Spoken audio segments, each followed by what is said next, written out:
Welcome back to another episode of Movies I Watched Last Month. Today's video is brought to you by not Skillshare, because I'd rather be burned alive than sponsor that garbage. Big thanks to Skillshare for sponsoring this video. I love eating ass. First up, it's a bit of Whiplash. Yeah, boy. Yeah. Now, this is epic. Don't mind if I do. Awesome tactic. That's what I like to see. The tempo? Were you rushing or were you dragging? Let me just find my list of complaints real quick. Nothing. Really intense. It's a masterpiece. What can I say, man? Fletcher hurling a chair at Neiman's head really just took cinema to the next level. Everything about this film is just fire. Simple storytelling, complex characters, spicy filmmaking. It's just a film where the ingredients are all there. The ingredients are all there. Whiplash, more like whip pans.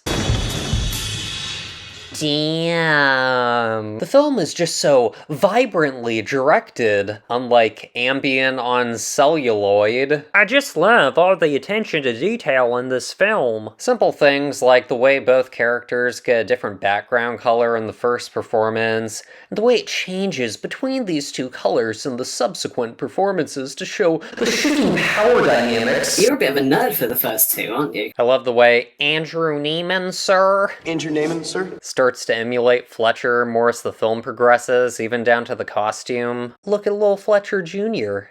Gonna cry? The editing is fire as well, whether it's this scene or the way it cuts to the other band members to give the tension a break before doubling down. You know, this Tom Cross guy knows what he's doing. I guess he's also really into statues. Okay. But yeah, the pacing is essentially flawless. It certainly wasn't rushing or dragging. You know, some of these actors should really count their blessings that they were in this, though, considering the crap they went on to do later. Pants! Now, of course, with this movie being so awesome, the worst trend of all time inevitably had to get its vile hands on it. Jazz musician reacts. It was okay. You have no taste. I can't even explain how much I hate these videos. I made a few loops on GarageBand. Now let me call myself a producer and react to stuff. Like dirty laundry, I gotta know. The f***'s that mean?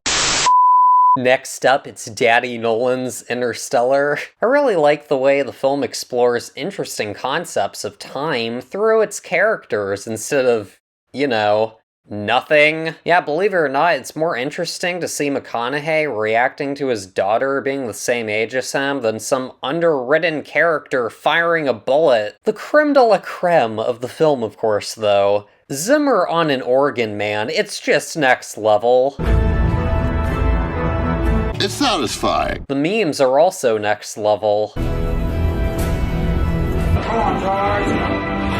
The Van Hoyt as well, coming through with his usual Diablo sauce cinematography. I mean, just look at this. You got Zimmer doing organ arpeggios, Hoyte filming some kind of space snow, and Matt Damon. Oh, that's great. Thank you. Of course, with it being a Nolan film, you got some usual crap dialogue on occasion. That's relativity, folks. Are you serious? You know, Morse code? I know what Morse code is, Murph. Speaking of things, Timothy Beta Male Chalamet is in this. Hi, I'm Timothy Chalamet. Get the fuck out of my sight before I demolish you. And yeah, he's still a beta male. And I wept for an hour. Do I look like a double fucking rainbow to you? Anyways, nitpicks and memes aside, this movie's pretty awesome, man. Next up, it's 2001: A Space Odyssey. It's one of Daddy Kubrick's infinite masterpieces, bro. And yeah, it's a movie that I really like. But I remembered that I'm not allowed to like this movie. What in the fuck are you doing? It's the original. If you don't give it the same rating as me, then you didn't understand it. I wonder what The Dawn of Man is about. Anyways, I love the tone of the film. HAL 9000 is just an absolute Bantosaurus Rex. This conversation can serve no purpose anymore. Goodbye.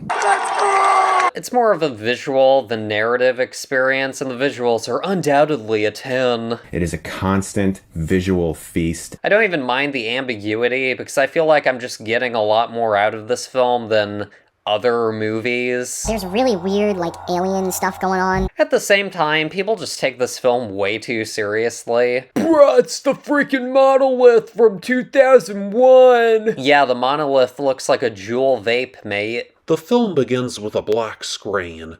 This is significant! Yeah, it turns out it's actually not significant. It was just a thing older movies did while people got seated in the theater. But no, we just have to pretend that every single shot has a definitive meaning. I also feel like the classical music does a lot of the heavy lifting in that regard. For example, after the film ended, I started cutting beef sausage as the credits rolled. Sausages. As I was cutting said sausage, the classical music of 2001 played in the background, and I felt like I was doing something truly epic.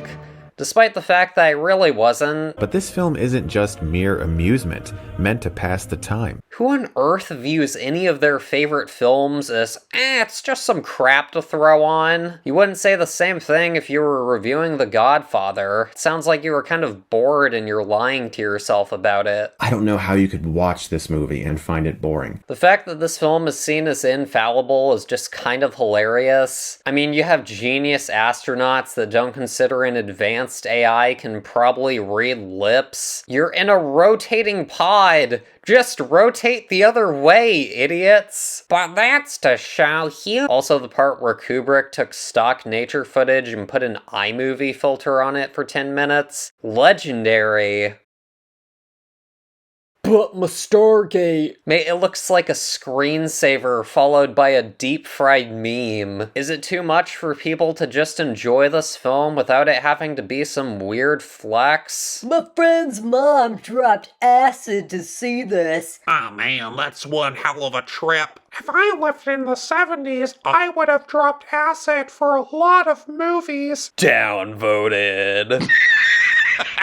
Next up, it's Rushmore. Planimetric composition. Planimetric composition. That's my review. Next up, I finally got around to watching The Raid, and before I get to my thoughts, I just want to complain about the Blu-ray real quick. So I hit play and it defaults to the English dub. A dubbed version of this movie. I also found it really tacky and gimmicky the way they marketed the film with featuring a new score by Linkin Park. So I had to go out of my way to switch on the original soundtrack just to see the film in its original form. Anyways, yeah, I guess I'm the only person who doesn't really like The Raid. I guess there's some good moments of fight choreography. I really enjoyed the action, not having 100 cuts, long takes good. The rest of the movie was pretty standard though. The main character has a wife at home who's expecting. Haven't seen this before. Actually, I had seen it earlier this month in the crappy Brexit movie. Ugh. A lot of the dialogue is also really bland. Our mission is simple. Get in, get out. The cinematography was also really ugly and gray, not in a way that made the film gritty or realistic. It just made it look really cheap. So yeah, I'm still looking forward to watching the second one, because I feel like there's a chance it could fix some of my issues with this, but yeah.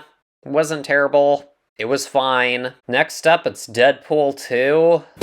I said, fuck no. You know, a lot of people seem to like one or the other when it comes to the Deadpool movies, and to me they're just both interchangeable mediocrity. The only reason I like the first one more is because it's 10 minutes shorter. You even have them recycling jokes from the first one. Like, I'm pretty sure they reincorporated the avocado joke. They even recycled jokes from other movies. You got the kid from Hunt for the Wilder People making Tupac jokes. Again. Next up, it's the cruddy Brexit movie that no one has ever seen or will ever watch. I saw the poster with Benedict Cumberbatch's botched hairpiece and knew I had to see it. And yeah, it was pretty funny. The whole thing is basically a wannabe Sorkin film. Damn it, how could this have happened? Cumberbatch is being smart and will put the other characters in their place. The smart character has put the dumb character in their place, and that's dialogue. The entire thing was just so piss poor that I don't know how anyone could ever take this seriously. That's what the WhatsApp group is for.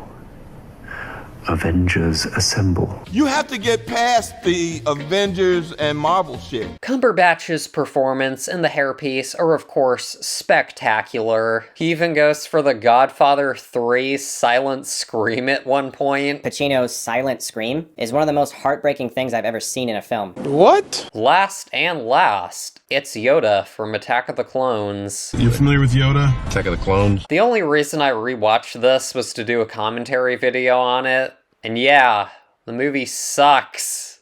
That's it. It just sucks. Anyways, leave your thoughts on any of the films on the list or whatever you've been watching recently. Yeah, that's gonna do it, boys. Thanks for watching. Bye.